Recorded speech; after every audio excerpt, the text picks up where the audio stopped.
So we're going to get started today on our signature series. What is a signature? Anybody tell me what a signature is? Identifier. An identifier is just your name. But Jared Powers would sign his name a certain way. Another Jared Powers would sign his name a different way. We would know who you are by the way you sign your name. Everybody has their own unique signature. Well, it's the same way. If you're going to be a professional speaker, if you're going to go out and make a name for yourself by public speaking, you'll have your own unique identity.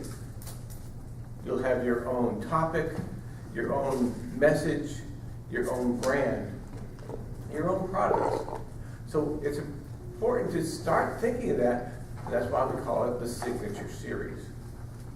We're going to go through the next few workshops on different aspects, build upon that. And as our club and this workshop is going to do, we're going to help you. We're going to hold your hand. We're going to help get you to each point. The handouts will really help you follow along, think about, and participate, because we're going to ask you, some of you, just give feedback, give some comments so that it'll help with the other people in the room. I have on the handout your name. It's important to start with the ownership. Put your name on there. Hold on to these. The first workshop is your signature topic. That's just basically finding out what are you going to talk about. The most important question is, what is your what? Anybody? Passion, goal. What's your why? What's your why? What's your reason? Why do you want to become a professional speaker? Now, when I say professional speaker, I don't necessarily mean make money. It could be gain attention. It could be gain attention for a cause. It could be any other reason. So I want you to take the time, take a few minutes or take a few seconds and list some of the items, some of the reasons that you want to become a professional speaker. Start writing.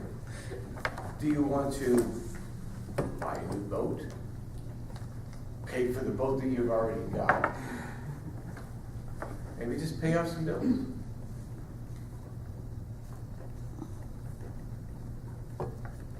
We ask questions at the end, right? We ask questions at the end of your presentation. Maybe you just want to get extra recognition for a cause. Or your business. Build a business. People are working feverishly. Can somebody share a couple of theirs? A couple of your ideas? Anybody have one? Larry. As a breast cancer survivor, I have a really big breast cancer prevention and breast cancer treatment. I'm a real big breast cancer advocate. So you want to get the word out to people about breast cancer prevention and treatment. Very good. Hunter. I call it a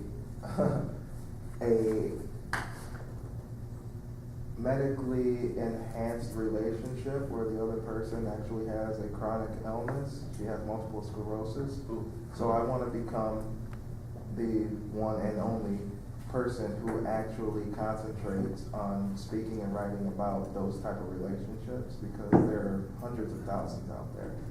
And Excellent. a lot of people Sure. are just winging it. And people need that help. People feel like they're all by themselves. Yeah. Very, very good.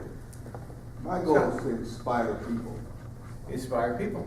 Okay. Very good. Positive message. So you all have some really good ideas, really, and your own specific ideas, special ideas. I want to enhance my monologue ministry, learn to tell Bible stories dramatically, and maybe speak for social causes. Wow. Any specific social causes? I better not say. Sure. Well, if you're not going to say, Okay. then why are you going to speak about it? Well, I don't know. Well, I'm thinking about maybe I don't get into controversial things too much, but maybe some causes for the NAACP as well. Okay, very good, very good. So the more reasons you can put and feel as to why you want to get out and become a professional speaker, the more likely you will be to become one. If you just said, I want to do one thing, I want to make money, well, that's not going to do it. That'd be enough for you.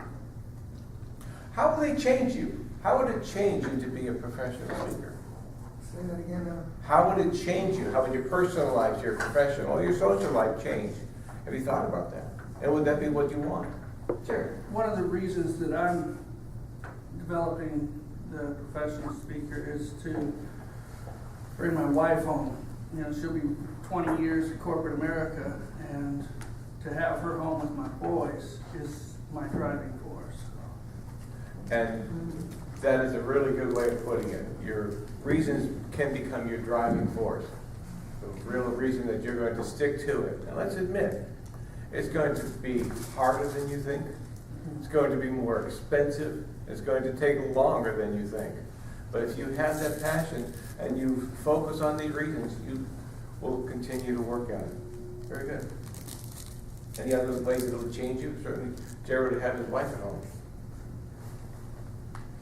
You know, a lot of people always say money won't change me, money won't change me, but it really does change a lot of things. It will change my phone number, my address, my circle of friends. Your circle of friends. Absolutely. Well, it was a great knowing you, Joy. Very good. Think about it. Circle the top reasons. Now, think about specifically, how do you want to be recognized? Do you want to have that $1 million, or is the having family at home or being known for the cause most important to you? It's important that you start thinking about it, focusing on it. When you start to get that vision, then you can start to see the rest of that vision come true. Which also means that question E, how much do you want to make next year? Setting a goal. If it's 0, fine. Start setting a goal. Have you thought about it? Which leads me to question F. Which reasons help your audience? And then I ask, the goal of every speech is to AV to the audience. Anybody know what AV is? Add value. Add value. Well done. Of course. People don't come just to hear Fred Haley speak because it's Fred Haley. They come to hear Fred Haley speak because they know when they leave they're going to learn something. They're going to think differently or get some information that will help them on. That's what you would be doing as a professional speaker, is going and helping change their life a little. You're adding value to them. Never think about becoming a professional speaker as a way to make money. Never think of professional speaker as a way to make money. Think of it as a way to change other people. You've heard the saying before, Zig Ziglar. If you give people what they want, they'll give you what you want. You start thinking, how am I going to help my audience? They'll appreciate it and they'll come and do more. If you start thinking, how am I going to get money from them? They're going to see that. They are going to feel that the first time you speak and not come back. Think first, how am I going to add value to my audience? The other caregivers who don't know, or the relationships, they don't know how. The breast cancer survivors, the NAACP, or spiritual, or whatever. Start giving you ideas? Let's go to the second page. For the second most important question, what is your blank? Your topic. It's simple. Your topic. What do you want to talk about? Some of you may already have an idea. You really know what you want to talk about: breast cancer or special relationships. But others may not. Or you may end up with more than one. And if you are just getting started, I encourage you, think about more than one. Go out, try one, practice it. Go out and talk to an audience, talk to a club, and say, here's what I want to talk to you about. And see how it feels to you, as well as to anybody else, as well as to your audience. How do they respond? If you're not comfortable with it, you have some others that you can go to. So what I'd like you to do is list a few of your hobbies, a few of your skills, some things that you are interested in, just interested in. It may just be an accomplishment. Did you graduate from college while working full time? Did you graduate from college? Did you go on a great trip and save money? There's a list on the third page, just some ideas, just to help get your mind thinking. Did you start a business, or are you the manager of a business? Is there something in your work that you're well known for? Start thinking about some of those.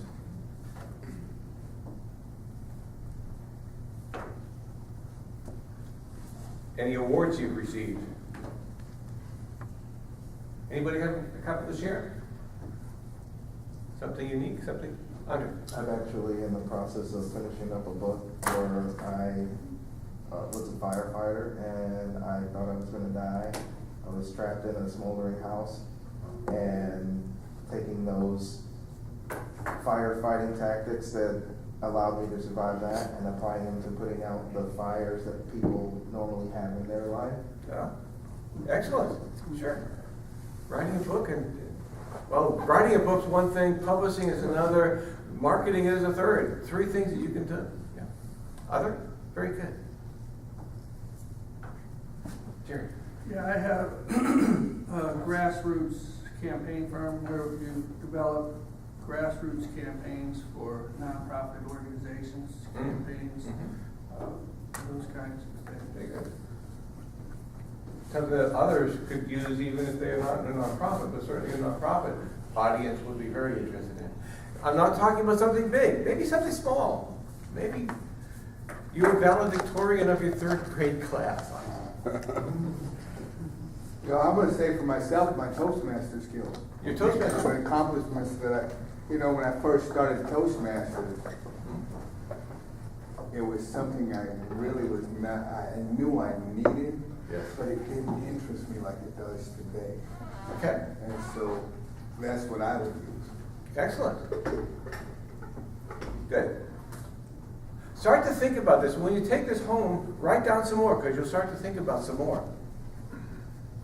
I've asked before, which ones help others? And some of you mentioned that helping a nonprofit organization or helping others know how to turn a fire. Think about which ones do other people ask you about the most? Because those would be the ones that help you identify what your audience would be and what they're going to want. And when I asked the first question, what was the most important about it? One of the answers was, what is your passion?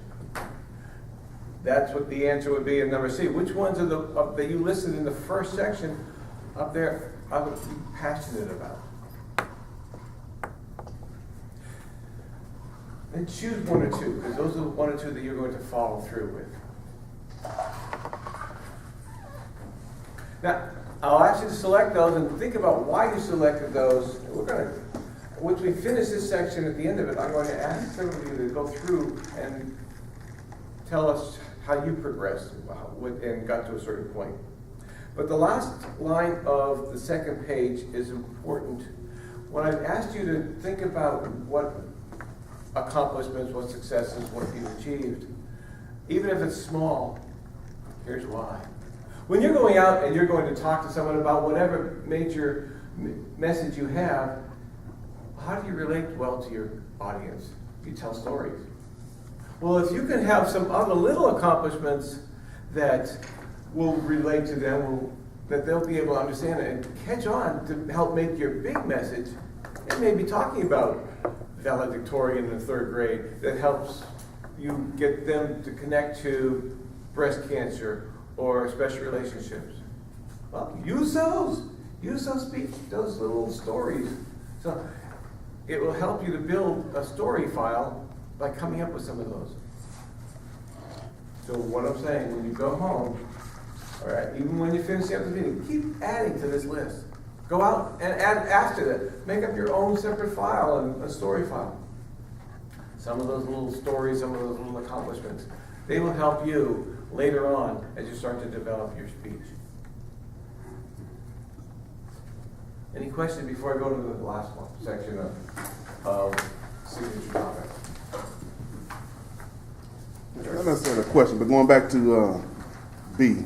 Do you know enough Which about? ones do you know enough about it to help others? Yes. It was ironic. I was talking to a gentleman just yesterday, and he was talking about how he went into being a coach for a little league or pee wee in the beginning, and he said, "Well, I don't know anything about football, or not. I don't know enough to teach."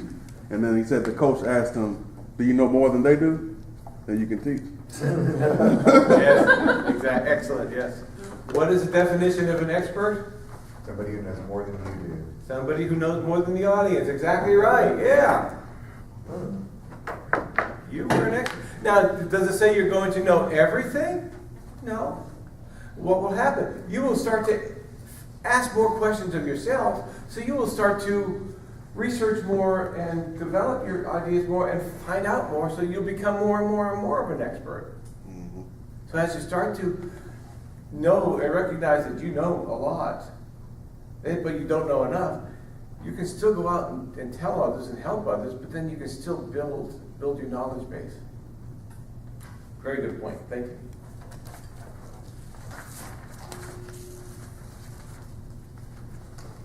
Third question, way on the back of page 4. What style of professional speaker do you want to be? I guess you can tell what I'm trying to do is helping you to start building your vision.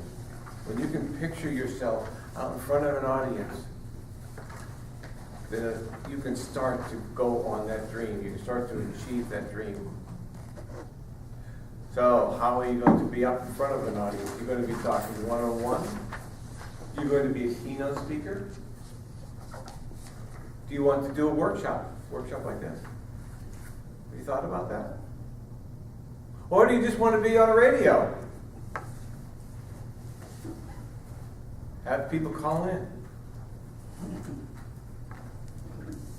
Where's the style part? I'm missing that. I'm not just missing it. Okay, there you go, in the box. Which one do you want to be? Because the number 4 question is, describe your typical gig. Describe your typical arrangement when you're going out and speaking to somebody. In a couple seconds, I want you to write it down, start to picture it. I'm going to ask Linda to come up and just go through the progress of these questions, and then I'll ask several of you to share what your answers are. But can you picture yourself in front of a group, or one-on-one, or in front of a huge audience of 10,000 people at the Coliseum or the arena? 70,000 people at Everbank Field? Why not? Well, whatever you want. That's why I was just writing down, and I would want to be kind of small and intimate. Excellent. I would, Yes. not much bigger than this. Yes, perfect. You start to picture your perfect gig, your perfect arrangement. What do you think, Scott? Say it again.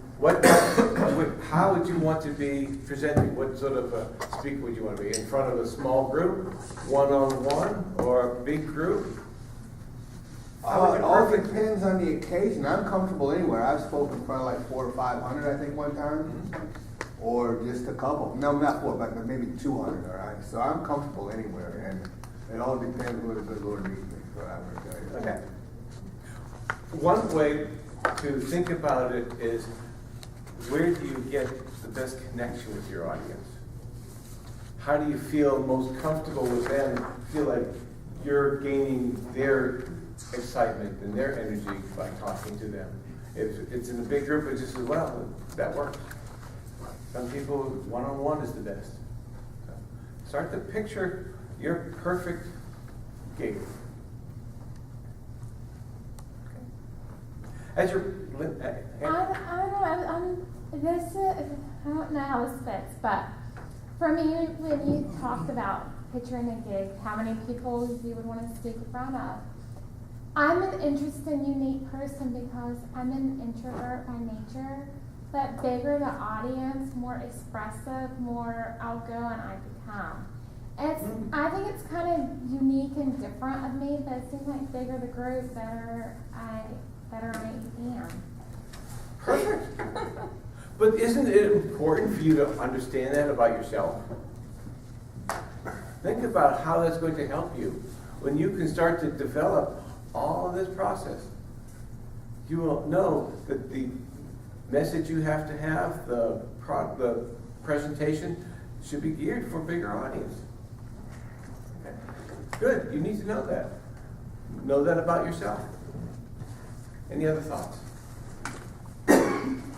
I gave Linda a little bit of warning.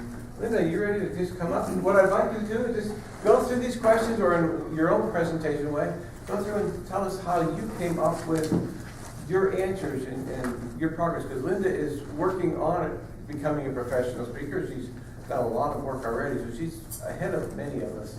So I ask you all to welcome Linda Sarkis.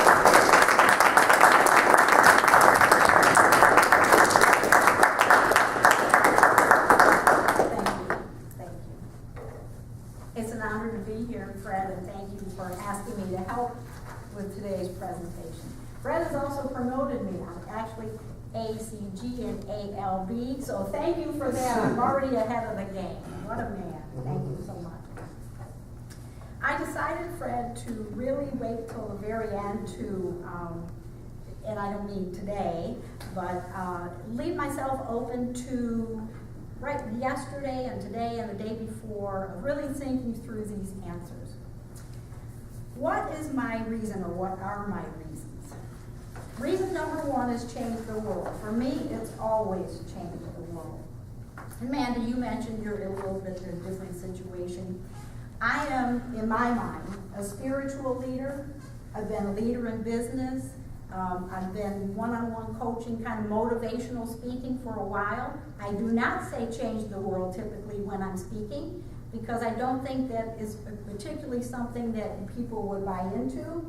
But I know that's happened. I've seen it happen. It's happening now. And so that, in my mind, that's what I'm doing. I also put down that I would want to become a more effective leader. I'd like to write a book, and that is why I joined Toastmasters. I did not join Toastmasters to be a professional speaker. I joined Toastmasters because I wanted to write a book, and I thought I would have to speak about a book, so that's why I joined Toastmasters. I, however, changed that model of thinking because I really enjoyed this part of it as well. I'd like to build a business. I believe that the world is so short of leaders, and there's so much a need for leadership, especially in volunteer organizations like this one, that's what drives me.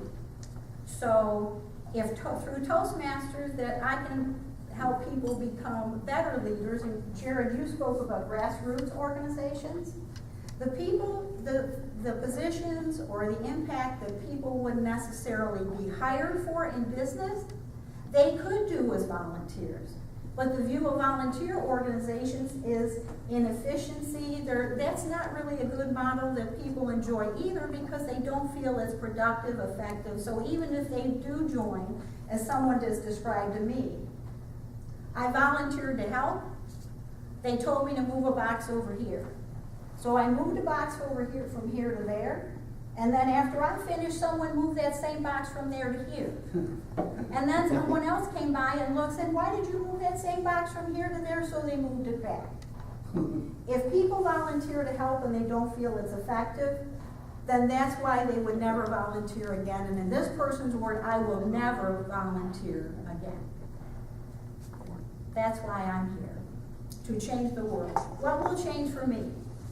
I have 2 grandchildren. They're in New York. I don't see them very often, but when I do see them, I look into their eyes and say, Grandma's on this. Grandma is helping to make a better world for you. Grandma is doing what she can. She's in Florida, in New York. I love you, you love me, I'm on it. And I'm hoping that that will make it a better world. Professionally, yeah, I gained some more money and people have listened a little bit more since I've been on this road. I hope to continue that, whether it's through writing or speaking. It's impacted my job and it's impacted things that I do outside of Toastmasters. What reward or recognition? Money and power to affect change. Money is powerful, so money is powerful. I haven't really said, I live my faith. I do know a lot about the spiritual side, what I believe and why I believe it. I don't think they're separate. Some people think they are. I think it's critical that they work together. So money and power to affect positive change. How much do you want to earn in 2015 as a professional speaker? $50,000 is the number that I put. That's not an incredibly high number if you count my book and my other endorsements. There are enough people dreaming small. Aren't there? Aren't there enough people dreaming small? That's not an incredibly high number if you believe you can be successful at all. How many of you put that number or anything higher? I put that exact up. There you go. All right. Think about it. What reasons help your audience? And Fred already said that. Okay. For me, what is your topic? And I wrote down a few different things, including volunteer leader and spiritual leader, volunteer leadership. My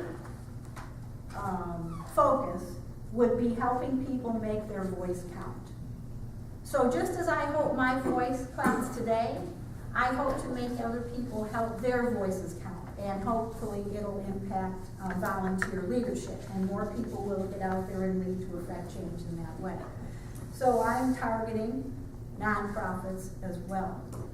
I chose between volunteer leadership and golf, and I'm a runner, and I did graduate from college and had 2 degrees when I was working full-time and I was married and had a family. And Fred asked me about this, so I will share this. I am a nationally recognized expert on the topic of the Sure Deposit Bond Program as it relates to multifamily housing. So Fred asked me why I wouldn't speak about that.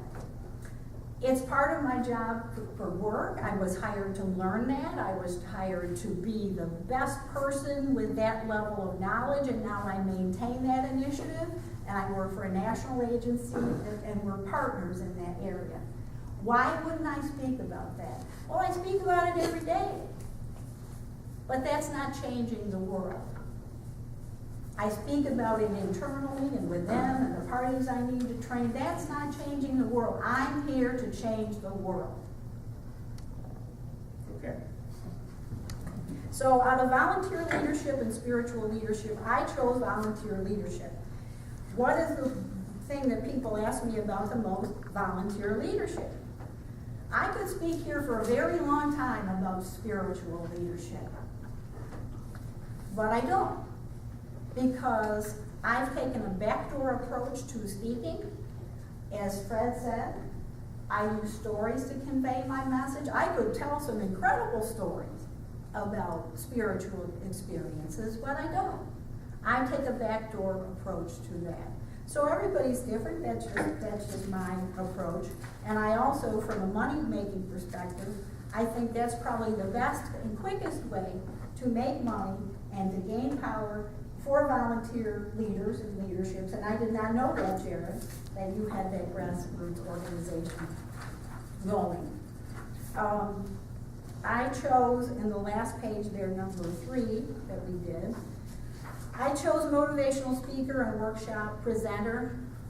I could picture myself in a nonprofit organization speaking to their leaders or possibly leaders of nonprofit organizations, helping them, hopefully, get more ideas about how they could engage more people and keep more people And I would fall back on people like, that I've heard that have helped me.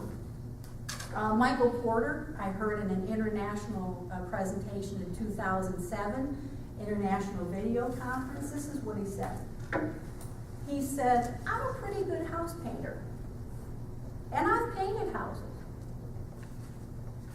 But I'm considered #1 now in the world in strategic planning.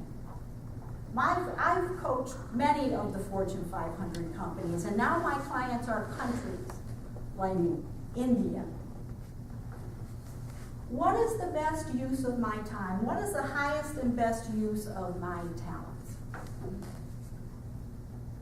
And I will sum my part of the presentation, which Fred would so graciously offer to me, by saying this. If I'm not making the best, highest use of my talents, whether I'm at work or whether I'm choosing what I'm going to volunteer to do, then am I doing? And if I'm not using the highest and best use of my talents, then I will go somewhere else where I can make the best use of them, where they allow me to use them, and I'm not only using my own, that I will meet people who also belong to that organization because they believe the people they work with, their team, is also there for the same reason. Brad?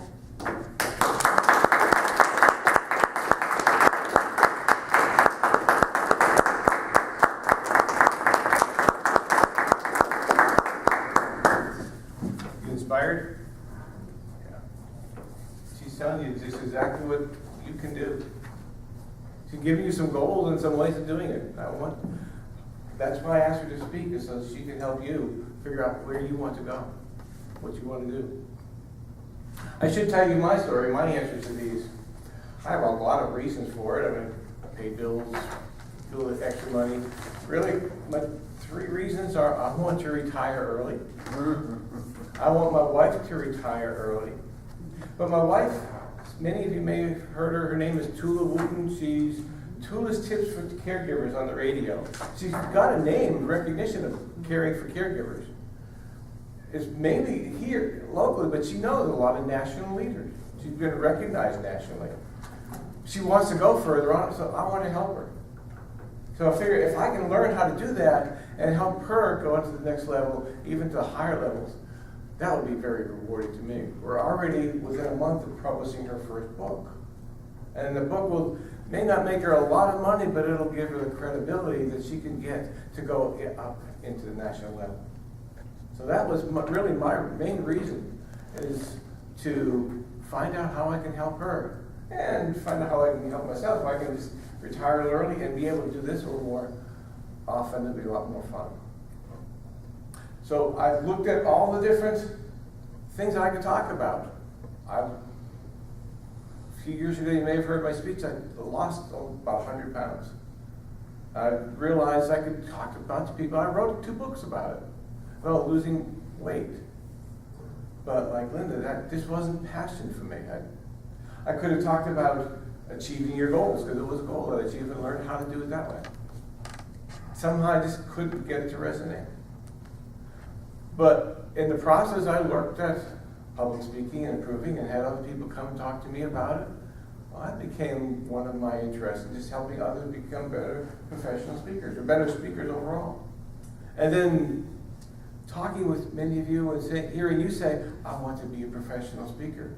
Well, I was already learning how to become one, so I felt I can help you with what I've learned. So I want to share that with you.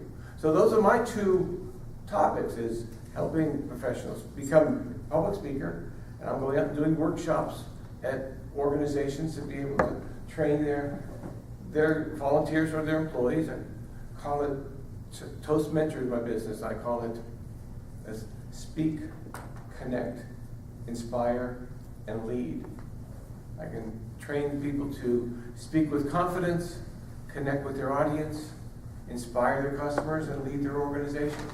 That's my little tagline, but that's one of the business. The other one is this type of organization, and I'll call it Be Paid for What You Know. You already have some issue, some topic, something that you're passionate about. You've made some mistakes and learned a lot from it. Well, help the other people. Help the person like you. You've gone through a lot in caring for your loved one. Other people are going through those same struggles. Can we help them? So that's what my passion is. And I see doing workshops as my best audience. I love just coming up and feeling your excitement and your interest and feeling the passion come out for you, and that excites the passion in me. So that gives you a little bit of idea what my answers are. Before we finish, I'm going to ask if anybody wants to share some of your answers. Just get a couple minutes, just go through and share what you've written down or what you have in mind. I think we all would like to hear a couple more examples of what is in your mind, so maybe it'll help push you and the rest of the audience. Anybody like to share? Nobody wants to share? I said, let other people. Waiting on you. Jeannie. I was waiting on you. I'll just stay right here. Okay. I think I shared with you my reasons. I do monologues, different places. I work with students in the summer at JU, and I do a secular monologue for them to try to get them to, we work with them about 5 weeks during the summer, 1 night or 2 nights a week. And we do public speaking with these students to try and get them to enhance their skills. They're upward bound students. They're getting college credit for high school courses. That's how I actually got into JU, and I majored in education. Well, what would it change for me, personal, professional, or social? Maybe all three. So I thought about, let me back up, monologues, tell Bible stories, social causes. I also want to enhance my music skills. Now that's a strange connection with Toastmasters, but I want to enhance, and I'll tell you why, because I'm thinking I may want to get into readers theater. I saw Earl do that recently. He was in a panel and they were doing something called readers theater, where you don't have the costumes and the big, all that other hoopla. You're just reading from a script and you're acting out. And it's very, very interesting. That's the first time I've ever heard that, and that seems more my speed. I also want to sing with the Jacksonville Symphony Chorus. So I'm a clarinetist and a vocalist. So I want to be able to enhance my skills to give back that way. Just some quick stories. What reward or recognition do you want? Now this is going to be strange. I put number 1, respect. Number 2, thanks. And 3rd, money. Money for me was 3rd, even though I can use money since I have a new car. I'm not looking to be a paid professional speaker. Earl put me on to something called honorariums. When I go out to the various places and speak, they say, do you charge? I say, no, but if you want to give me an honorarium, I'll accept that. So I'm not looking to be a paid professional speaker and make millions of dollars. That's not what my goal in life is. I'll tell you a real quick story. I was in advanced English in high school, tapped into the National Honor Society. I was pretty smart. When I got to Jacksonville University, it was discovered I had some major grammatical problems. So I spent hours each week in the reading lab, reading into a tape recorder, reading the newspaper, so that I could learn to speak correct English. And it was interesting because I was an advanced English student. And it's amazing as I stand here now after all those years. So I'm very conscientious about speaking because of that experience. So my goal is just to maybe to get out and make some money, but that's not my ultimate goal. My profession is a call center operator. So I talk all day on the phone. Now moving on with the sheet, what's your more important, what are your topics? Well, I like classical music, art, going to St. Augustine. My interests are to take a class, take some music lessons, and I have decided this year I want to do the Moments of Truth.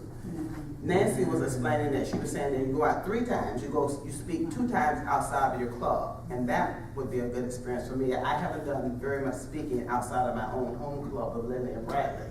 So I decided this year that's probably what I'd like to do to get more exposure other than in this club. Do you know enough to help others? Yes, and when I was in the choir, I can help people with the music because I know the notes and so on and so forth.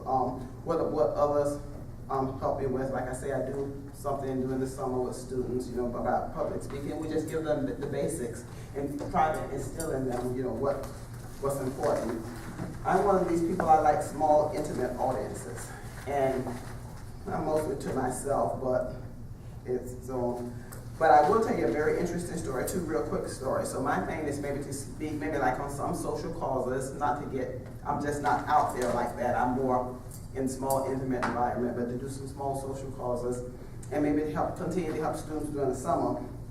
But when I first got into Toastmasters, within 2 years, they asked me to be the inspirational speaker, I guess so to speak, at a division contest. This was in the 90s. It was at Mayport. I remember it distinctively. There were about 100 or so people in the audiences. I decided to read from the Daily Bread. A week later, I received a letter. At that time, I was working at CSX, and it was anonymous. And the letter stated to me that while we admire your belief system, not all of us speak like, think and believe like you.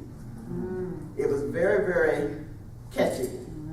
I never did find out who wrote the letter. Of course, there were different diversities. But that taught me a lesson, because you have to learn to speak to whoever your audience is.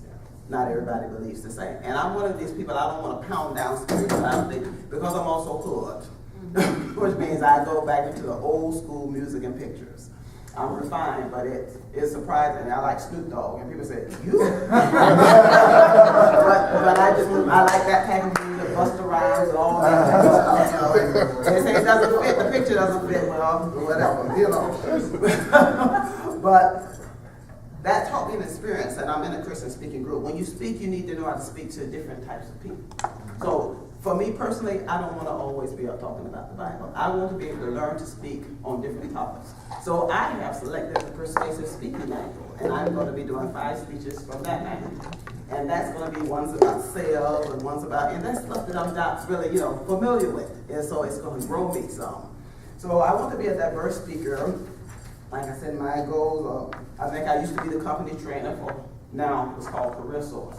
And that was an interesting experience, because it was just like being a teacher. You had to have a book and a workbook. The students had to do exercises. I had to learn earned income credit. And of course, standing up in front of students, you want to know how to speak correct English. And with that, real quickly, very important, a very important lesson I'm going to tell you recently. About 2 years ago, I was on the nominating committee for Toastmasters. It was in Orlando. Earl Kitchens and I traveled together. They asked me to be on the nominating committee. And, we listened to the different candidates talk about why they want these particular offices. Well, a very interesting conversation ensued. And I'm going to be transparent and tell you that my fear, what they were talking about in there were DTMs who do not know how to speak correctly. And I think Linda Tears was in on this. And they were saying they knew a number of people who were in Toastmasters who were DTMs, and they still have poor speaking skills. I don't want to be one of those Toastmasters. So I want to work to be able to work and be able to talk in diverse environments, work with the kids during the summer. I'm a small, intimate type person. I'm not going to be in front of thousands of people. That's not my goal. I'm not looking to make professional speaking for 50,000. That's not my, I like $50,000 now. Don't get me wrong now. Hey, I'll take 25,000. But I want to be able to speak correctly, maybe to do some social causes, and continue to do my monologues, which is wonderful. I did 12 within 6 months, and I reach different people different ways: community centers, churches, just different organizations. It's a small ministry, but that's my passion. But I want to be a BTM that knows how to speak correctly.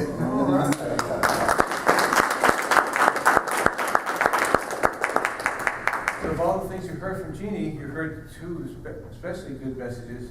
Find a passion and find a way to help someone. Don't worry about the money. Later on, one of the future workshops, I plan to talk about how we can earn money without getting paid for speeches. There are ways you could develop products, CDs, books, workbooks that you can sell to the people who you're going to, rather than getting paid, or instead of even an honorarium.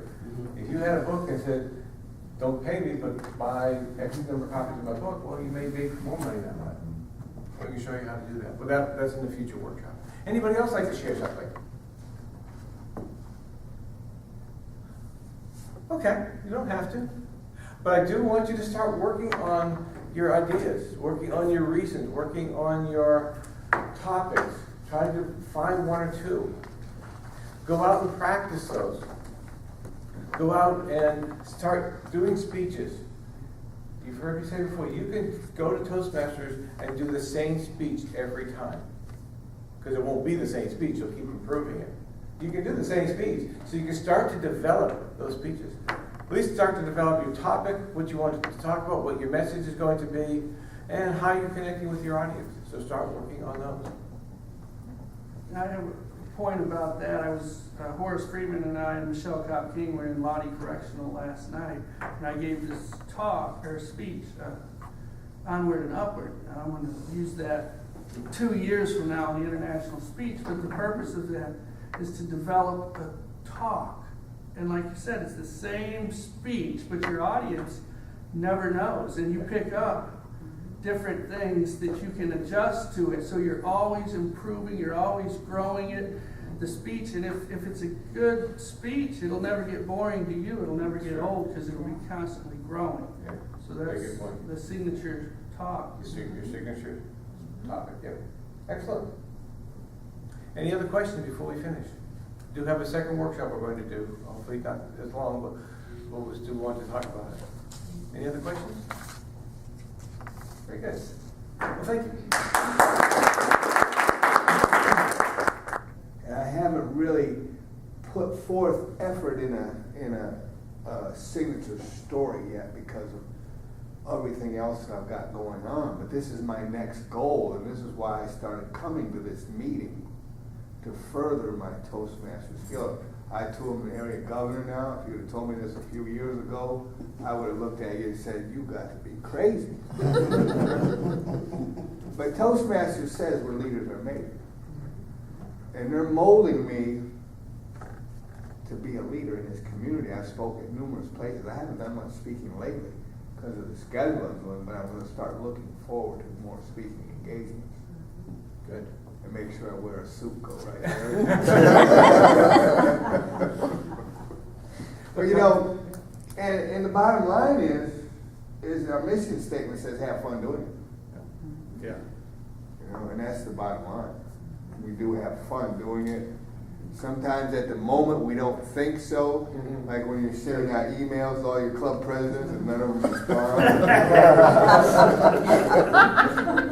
Or you're sending out various things, you know.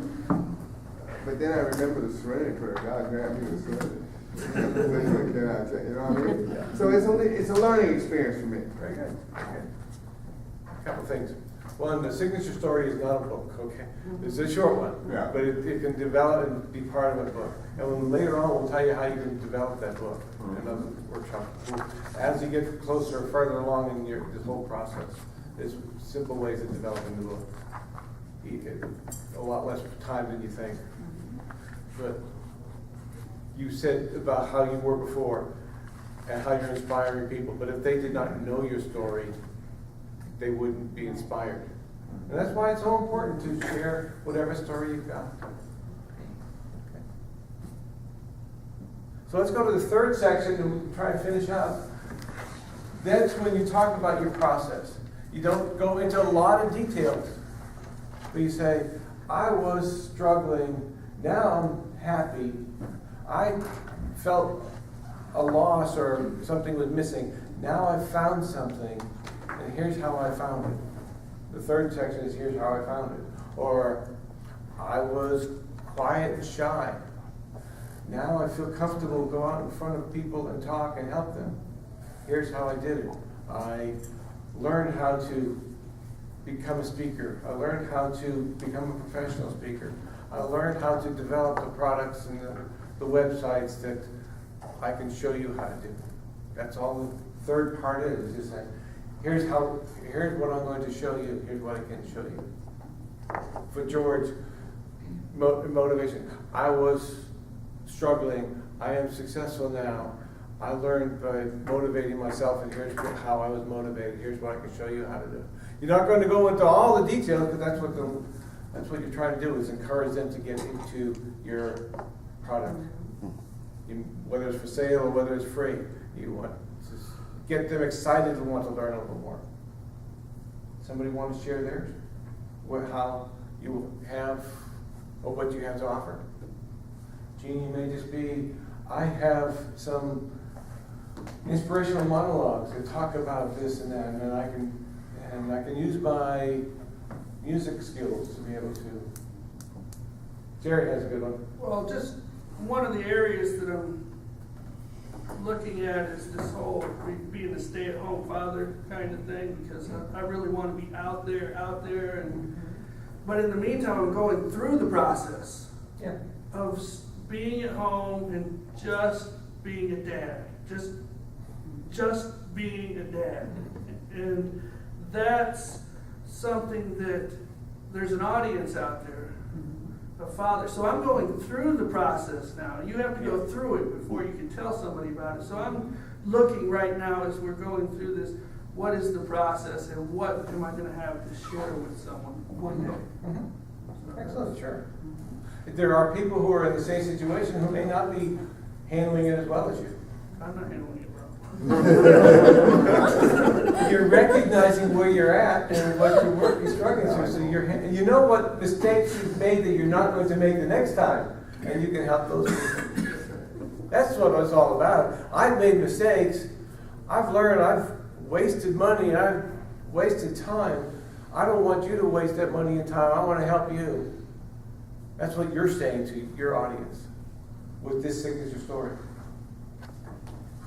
And one of the things I use almost exclusively is the process of that I've looked at not only in my own life but other successful people. And one of the successful people that I point out is Muhammad Ali, who called himself the greatest of all time. So I speak about the greatness that's in everyone, and I like acronyms. So I use that acronym GOAT, and I use it for the formula for success, which is G, you have to set your goals. O, you have to commit to the outcome. A, you have to be accountable. And T, you have to think you can. So I use that in my speech. Very good. Sure. Go. GOAT. Go.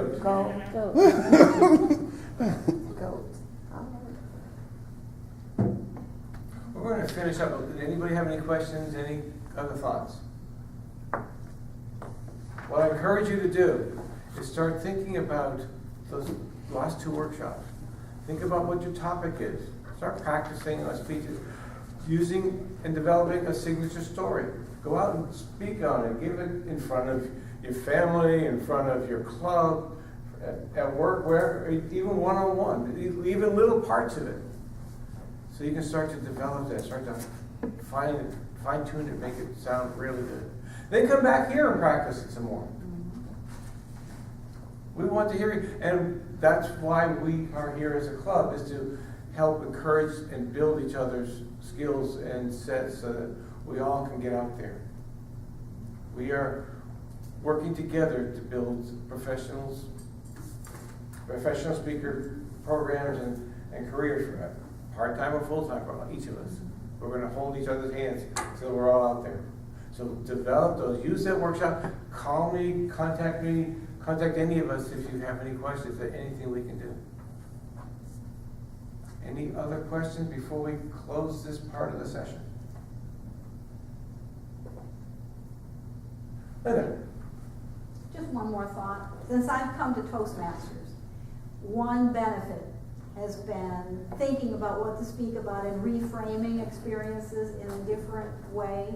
So that's very valuable. So I've really, even more so, come to think that all the people and events in my life, even some that will say, well, were negative, really, whatever made me the person I am today and that brought me to the place that I am, it's a very good thing. And I've gained some insight about thinking about it. So if you haven't given speeches about, or at least thought about giving speeches about some of the things that we're talking about today, at least think about it, because they're really something that I misunderstood for 30 years as far as somebody said. Yeah. Wait a minute, she was wrong. It happens. It happens to me if it can happen to you. But there's a real benefit to that and real growth in thinking, things happen because I was meant to learn something. If so, what did I learn? It's always a lesson. Absolutely. Always a lesson to learn. Yeah, very good. You reminded me of one thing I mentioned before about feeling how I wasted a lot of my time in Toastmasters. When I joined about 15 years ago, I was told every time you give a speech, it has to be a new speech. Thankfully, there's the internet now. And I go on the Toastmaster website and I look at the frequently asked questions and I say, do I have to do a new speech? It says, you can use the same speech every time as long as it meets the objectives of the manual. What? What? I could have been doing something completely different if I knew that. But I was struggling and then not doing speeches because I didn't know what to talk about. But if I knew what to talk about and I could develop that speech, man, it would have been a big difference to me. And it could be to you too. Take that speech, start to take advantage of Toastmasters and any speaking opportunity and develop and work on it. Like several of you said, you keep working on that speech, it's going to be a better speech each time. Well, that's the first two. Those are the first two workshops. That's what is so important for getting you started in becoming a professional speaker, no whatever capacity you want to be. Next time we meet, we'll have two others, and that's going to be knowing your audience and knowing your message. And those are very difficult, very important topics to talk about.